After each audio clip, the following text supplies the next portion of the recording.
coming at you with our weekly live stream, or at least we're trying to be weekly. I apologize that I didn't get another video up this week, mostly because I was just finishing off uni assignments and stuff like that. We did have the Trickstar deck profile go up though. I think it's sitting almost at 100 views. If you guys get that, haven't checked that out, definitely check it out. It's running a lot of stuff that you probably, if you play more TCG stuff, you haven't actually seen, and it's a lot of fun. We also, I think a couple of weeks ago, we hit over 100 subs, which I'm really appreciative of. I think we're at 108. So if you haven't already and you're watching this, please like and subscribe and help me reach my next milestone of, I want to say 500, but I don't know if it is. So on today's stream, obviously, I'm going to talk about the comics we got. Also, we got a few new cards, which I want to talk about for a few different games.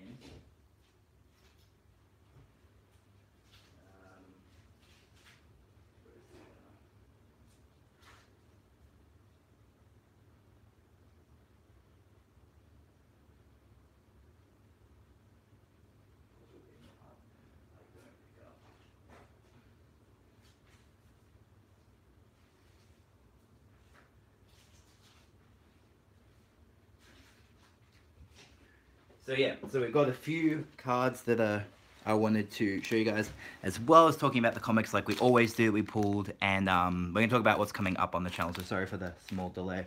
So up on the channel, obviously what's relevant to the Darksavers packs here is I am going to be doing, I basically got baited into basically building another deck for Yu-Gi-Oh! One that recently got support, and it does fit my usual themes of being like a quote-unquote nostalgia archetype, but I've talked a little about it before, but I want to build vampires. They're actually quite a lot of fun, so I managed to get the core ready, but cracking the packs is just for fun, and there is potential value in this set. So what I might do is, some of you are probably here just for the cards, so I'm probably the pack cracking, so I'm just going to crack these out of the way first, and then we'll get into the comic stuff later on.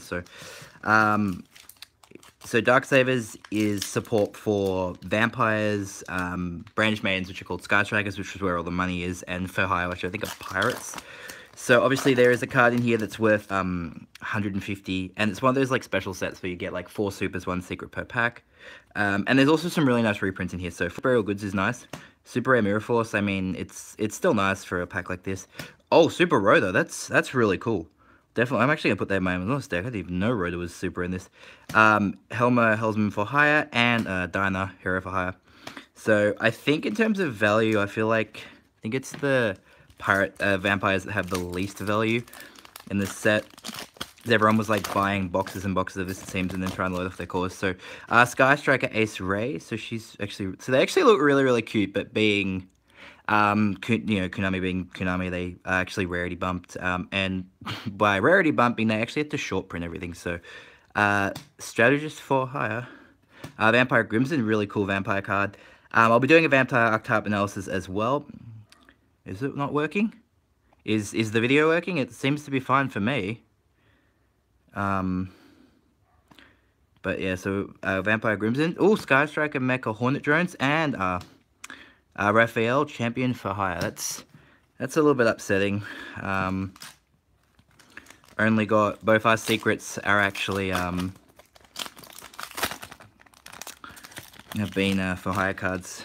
So another Hellsman for Hire, Strategist for Hire, Skytype Hornet. Is this the exact same pack? Ooh, Crimson Knight Vampire Brams. This is the older XYZ for vampires. It's actually kind of shit. And, ooh, very nice. Magical Citadel of Endy Miner. This card actually takes me back. I remember ages ago I wanted to build like a... Well, this is going back, what? How old is this card? This card's like 15 years old now or some shit. I wanted to build a Spellcaster deck for like the longest time around Dark Machine Girl. And I bought the Spellcaster Structure deck, this one, because I remember like the original one that was... what was it like... the Dark Magician retrained one. You have to tribute Dark Magician 4. I can't remember his name off the top of my head. This was the structure, and this card is actually so nice to see this in secret, because it was actually printed as a common in the structure deck, and then I think that was the only printing, so it's really nice to see it's secret. It doesn't have any value, but at least for me, I feel like this is a nostalgia card, especially because I bought a vampire core, so it's nice to get a secret that's not actually a vampire secret. So last pack, I mean, it'd be nice to pull an Allure of Darkness. I still need like one more.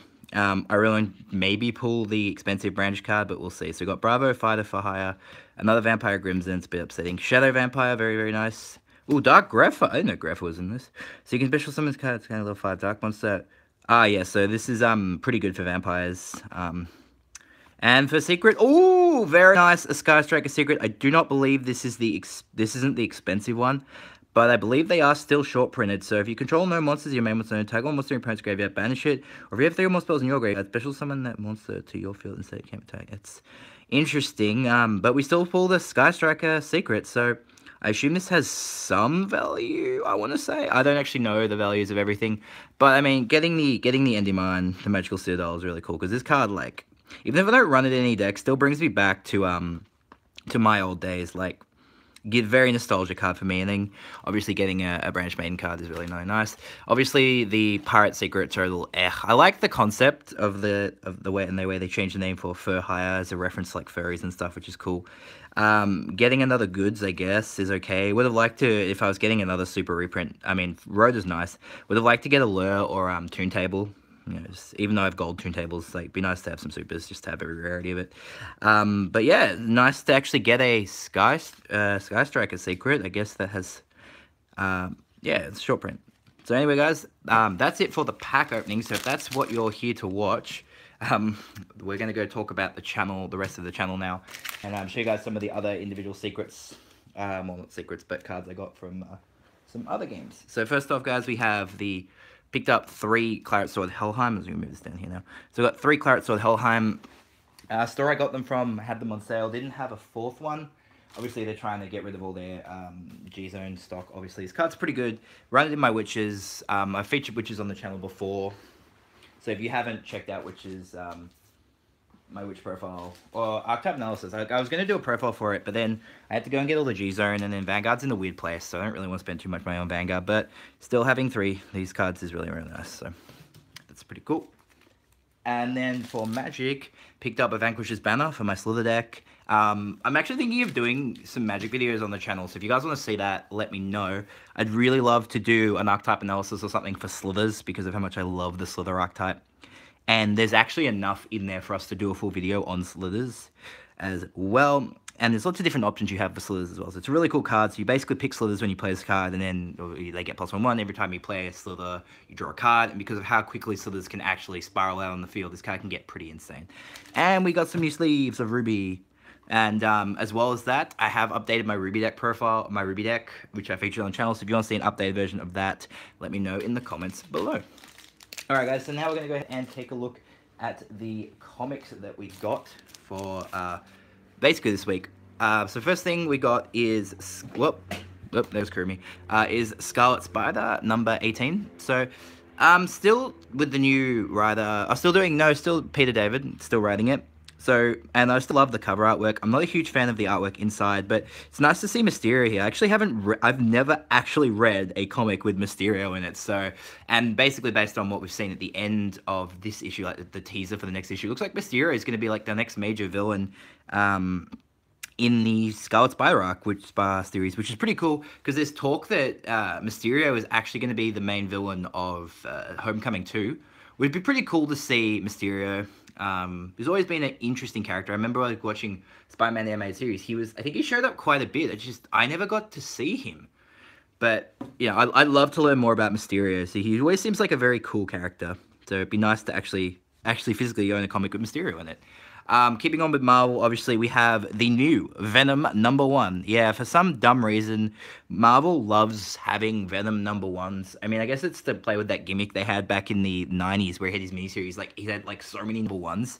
Thankfully, though, they do have the legacy numbers printed here for, I think this is, 166? Yep.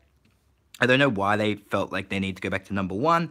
But it's still really cool, and the artwork in this is phenomenal. Like, oh my, I actually loved every minute of this book. I mean, I guess they wanted to get a fresh approach. I was kind of like, I didn't really like Poison X, and Venomized was kind of weird. I loved Venomverse. Like, Venomverse was fantastic. Poison X and Venomized were just kind of to me. I mean, maybe because they were so heavily focused around the X-Men, and I don't particularly like the X-Men.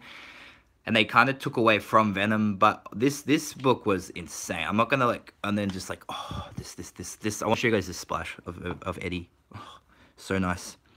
I love being able to see this, like, oh, just every time I see this in the new, you know, the up-to-date art style, it just makes me so happy seeing the original Eddie, the original Venom, like, drawn in a modern style, in a modern, like, well, not, you know what I mean, like, a current age, book like this. So really cool to see Eddie. Yeah, so it's interesting. Obviously, they've gone in a new direction. I think they're going into like a very dark, supernaturally direction, which is something that they've touched on before with symbiotes, because that's what the Carnage series did. Like they had the 16 issue. I can't remember the writers off the top of my head. It went to a really weird supernatural turn. It's really nice to see that Eddie is still, even though they went back to #1 basically, that Eddie is still Venom, and I think they're going to keep Eddie Venom for a while because of the movie. So obviously they're gearing up for the movie, and I think this is the anniversary of Venom's first appearance in ASM 300 was actually May of this year. So can't remember the exact date. I felt like I kind of screwed that up because I should have known that and I should have done a stream for it. But, you know, we've done a lot of Venom stuff here on the channel before. And if you guys want me to do more Venom stuff, please, I love Venom. I would love to do more Venom stuff for you guys. So, I was going to review Venomized and then Venom Inc. But I was going to review Venomized and Poison X, and it was just like, I was so, like, uninterested in them when I was reading them. I was like, hopefully once we finish the story arc, I'll be able to give you guys a review of it. Moving on to well, actually, let's play the Perfect Bridging book. This is something that my local comic store actually randomly had. So you guys probably, if you don't read a lot of comics or you don't know a lot about history about comics or random crossovers, there was a time where DC and Marvel actually do crossovers, and one of the ones I was really looking to get was, I think it was a Batman Spider-Man crossover. I couldn't remember if it was It was called Batman and Spider-Man or Spider-Man and Batman, because they were two different ones and they were named like that. One of them has Carnage and the Joker teaming up, and obviously it's a Carnage book, so I want to get my hands on that. Unfortunately, this is not the one with Carnage in it, so but these are still very rare to find, because it's done in like prestige format. It was like relatively thrashed, but I mean, it's still nice to have. Yeah, but done in prestige format, and they don't really do these anymore. It's always nice to see a prestige format, because they always like sell them off as trades, which is pretty cool.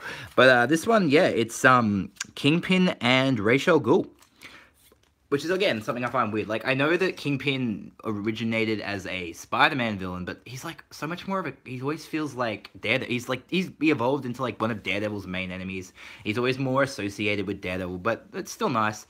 I feel like, and if that's the thing, I want to know who would be the villains in the Daredevil Batman crossovers, because that is something that I really wanted to read. Like, I love the idea of Daredevil. I mean, I've never actually read a Daredevil comic, as much as apart from the one trade I got, like one of the earliest trades I remember getting was an Ultimate X-Men, believe it or not, which was, and I got it because it had Spider-Man in it, and it had Spider-Man, Daredevil, and Wolverine. I think it was like volume 7 of Ultimate X-Men, and it's just about, because I actually like Wolverine, so it was like Wolverine, Devil, and Spider-Man, and that's like, hey, that's pretty cool. So you've got like 2/3 of I think it's like the Big Red or the Joker, the weird Marvel thing is like Daredevil, Deadpool, and Spider-Man.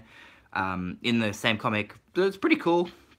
It was actually a good read. So this is actually an interesting, be interested to take a look at this, but I definitely want to track down like Spider-Man and Batman, because I gotta read the book where where the Joker gets freaked out by Carnage Man. That would be so insane.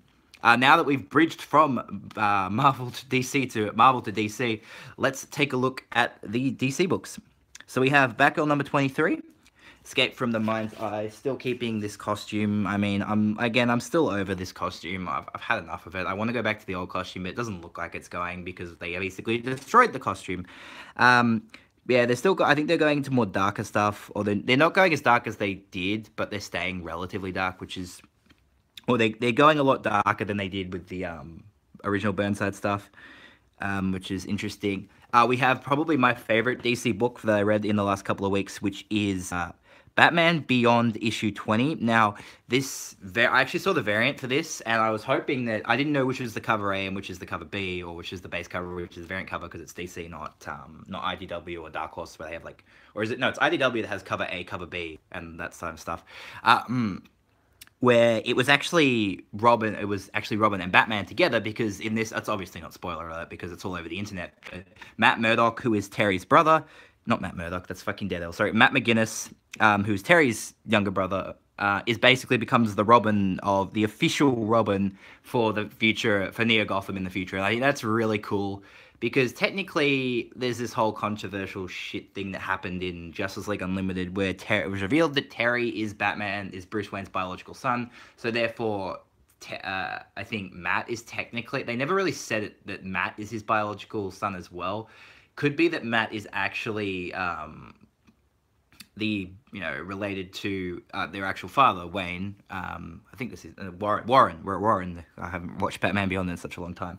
But you never know. But it's really nice, and the cover of that is insane. Like, I don't have it. I might actually go get it because I don't really buy variants anymore because I don't really have the money for them. Because I mean, cover price variants only cover price, but it's basically you're rebuying the same book. But I might have to get it. It was such a nice cover. I think it was an homage as well to an older cover. I just can't remember what the original one was. But look it up. It's like the variant for Batman Beyond 20 if you want to see it, because it's really, really nice.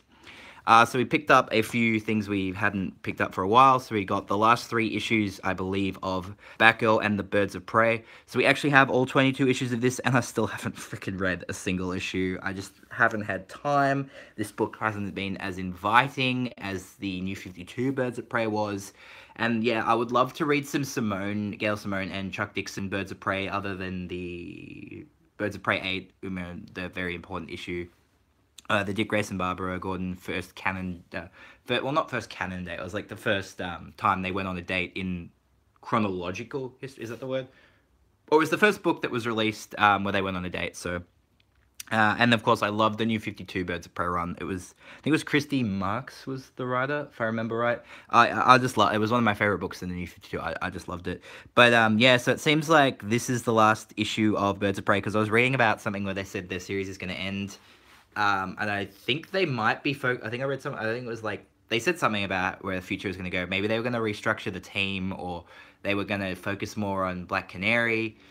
Because this book is like Batgirl and the Birds of Prey, and I'm pretty sure the Birds of Prey was meant to focus more around either the 3 of them or Dinah, Black Canary particularly, which is something that I think the New 52 run did so well. They focused so much on... it was primarily focused around, in the beginning, on Black Canary, and then they brought in Batgirl, and it became about their friendship and their relationship, which is pretty cool. So this arc, from what I've read about it, basically has them searching for someone claiming to be Oracle, and then Barbara claims that she is Oracle, blah, blah. So there's the references to their old time. So what happens with Birds of Prey, we don't actually know at this point.